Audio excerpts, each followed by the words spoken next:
Welcome back into the GSMC Sports Podcast, as we're now going to be diving into the win this past weekend from the Kansas City Chiefs, as the now two-time defending champion Kansas City Chiefs, or back-to-back I should say, are off to another very hot start, at least in the wins and losses column. A lot of people aren't sold on the Chiefs because they haven't been extremely convincing yet up to this point in the season, but good, bad, or ugly, they are pulling out these games. This past week, it was against the Los Angeles Chargers, who are a super beat-up team. It is definitely disappointing that it wasn't a little bit more convincing when you have the opposing quarterback and Justin Herbert dealing with that high ankle sprain. It was clear that he was definitely not 100%. Both of their offensive tackles to protect that injured quarterback were out in this game, and Rashawn Slater and Joe Alt, and then missing some of their best defensive players, Joey Bosa due to an injury, Derwin James due to a suspension, that it would have felt a lot better for the Chiefs to come out against a team that they are clearly better than from a roster-for-roster standpoint, especially considering the key inactives. But instead, a very slow start offensively, and really it is tied into the fact that their blossoming young receiver in Rashee Rice goes down with an injury that is being speculated to be a torn ACL. He was carted off of the field in the first quarter after a collision with Patrick Mahomes after an interception, and I do usually defend if you're losing your number one weapon, because genuinely that's what I think Rice has been up to this point in the season, and maybe playoffs would have been a different story, but Rashee Rice moving forward this year was the plan to be the true number one option for them, but seems like he might be out for the remainder of the season, which would be a huge blow. Anytime that I feel like within game you lose your number one option, it can tend to having a lot of stumbling. We've seen that with the 49ers a couple times within the past calendar year. It was early last year against the Browns in their week 5 potentially matchup, and then it was in their playoff game early on against the Packers when Deebo Samuel went out. So it's not, unheard of, and I don't want to make too many excuses, but either way, it is a brutal blow. Both it was in the moment for them and long term. Now, if you are going to look at a little bit more of the positive end, at least we saw some of the Chiefs' other pass catchers step up in the absence of Rashee Rice, and they're the ones where the Chiefs were hoping that eventually they would be coming around anyway, is Travis Kelce and Xavier Worthy. Now, it took a little bit of time for that Chiefs offense to really come around. 2 early turnovers, both a Carson Steele fumble on the first drive, and then that Mahomes interception sort of helped kick things off in a slow manner for this Chiefs offense. But eventually, Kelce ended up having his best game of the season up to this point. 7 receptions for 89 yards. Super encouraging to see him, especially now. He is probably going to, once again, have to be the number one weapon and playmaker on the Chiefs offense now with Rashee Rice out. And then Xavier Worthy as well had made a couple big plays for them. It was a 54-yard touchdown where he was able to get behind the Chargers defense and score on a deep shot there. In terms of, everybody has sort of made the comparisons of Xavier Worthy to Tyreek Hill in terms of giving Mahomes that burner deep threat. That's what Worthy proved to be in this moment. So he's had a couple of those explosive downfield touchdowns, even if there may be defensive breakdowns as well. Still got to give Worthy credit for being the speedster that he is. And that's an element that I'm sure the Chiefs are really hoping to be able to incorporate more regularly into their game.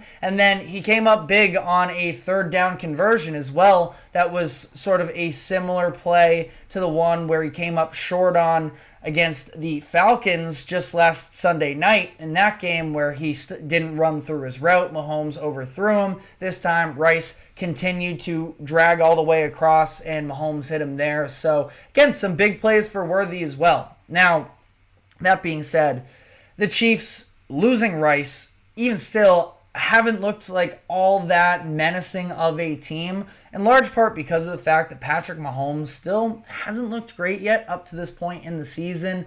That interception that he had on the Rashee Rice play was just a really bad throw, which has been, again, you're allowed to have some mistakes, obviously, in the NFL, but it's just been so uncharacteristic of the bad interceptions that Mahomes has thrown, whether he's just not reading defenses right, his touch on the ball, and this one, he just completely airmailed a pass over Travis Kelce. So this is a situation where, their own self-inflicted mistakes are the reason why these games have been closer than they should be.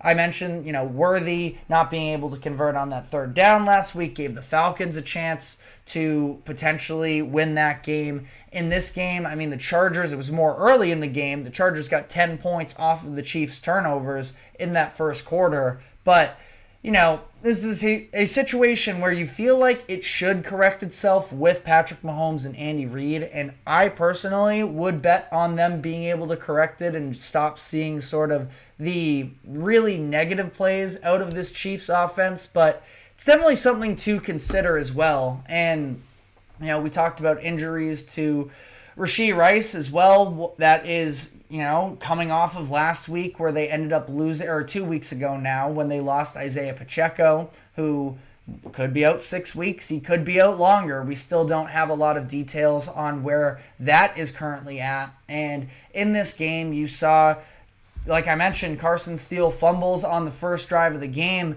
Really, they didn't use them all that much after that. Part of the reason being that Kareem Hunt, from free agency, who they just signed earlier this week, wasn't just active for them, but ended up being their leading rusher, 14 carries for 69 yards. So it's interesting to consider. Obviously, there's a lot of baggage there with Kareem Hunt, but in terms of just a football perspective, he once was in, all NFL running back for the Chiefs. I don't know if he actually officially made an all-pro team, but an unbelievable rookie season where he was a Pro Bowler, did not be selected to all-pro, but still led the NFL in rushing yards with over 1,308 touchdowns. So this is somebody that we know there is talent there. Now at this point, we're talking 7 years later. So that's a lot longer. It feels at least like a lot longer even in running back years to now, where you're at when you're 22 versus when you're 29. But all things considered, Kareem Hunt did do a pretty good job in this game for them. Now, it's a little bit discouraging to me knowing that their backup option in Carson Steele already seems like, I don't know if it was that he was in the doghouse. He was still getting snaps for the Chiefs, but, when they were really moving the ball, it was Kareem Hunt and it was also Samaje Perine. So I'm not sure how that dynamic is going to evolve from here. I'm sure that they would probably prefer that Carson Steele is the reliable one for them, but he also has 2 fumbles in the last 3 games now. So that is a tough situation to be in terms of actually being able to fully trust, because Steele, he has the play style that the Chiefs want, and that's just being able to run downhill, quick burst, physical running, but got to be able to hold on to the football in order for that to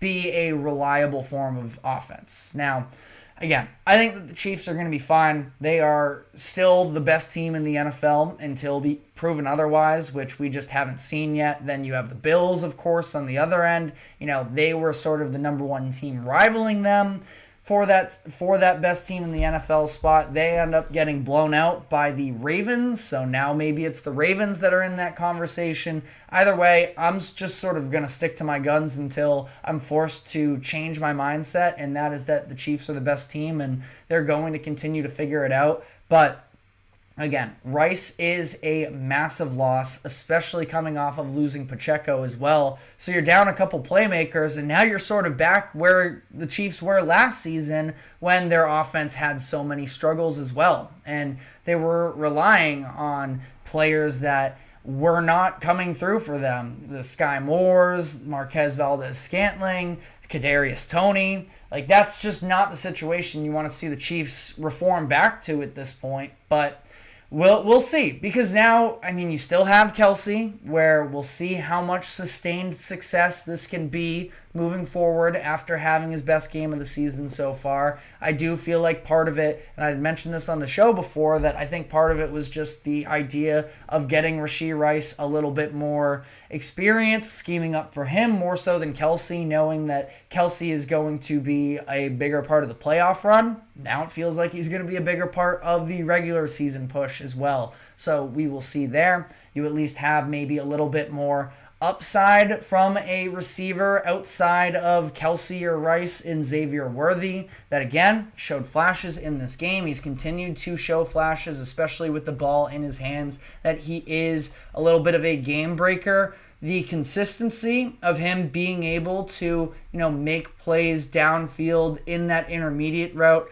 I mean, that's why it's so unfortunate, is because I feel like Rice and Worthy sort of played hand in hand, that Rice was able to be the guy sort of intermediate wise in the middle of the field, and that Worthy could be somebody to stretch the field. Now they're kind of going to need Xavier Worthy to be a little bit closer to the line of scrimmage and making plays there for them, which he could be capable of doing, but it's definitely a change in pace of what the Chiefs were using him as up to this point. Change of pace from what I think is most sustainable at this current point, that I think that Worthy does still have some rounding out of the edges in terms of his route running to be able to be an intermediate guy in the NFL. So we'll see.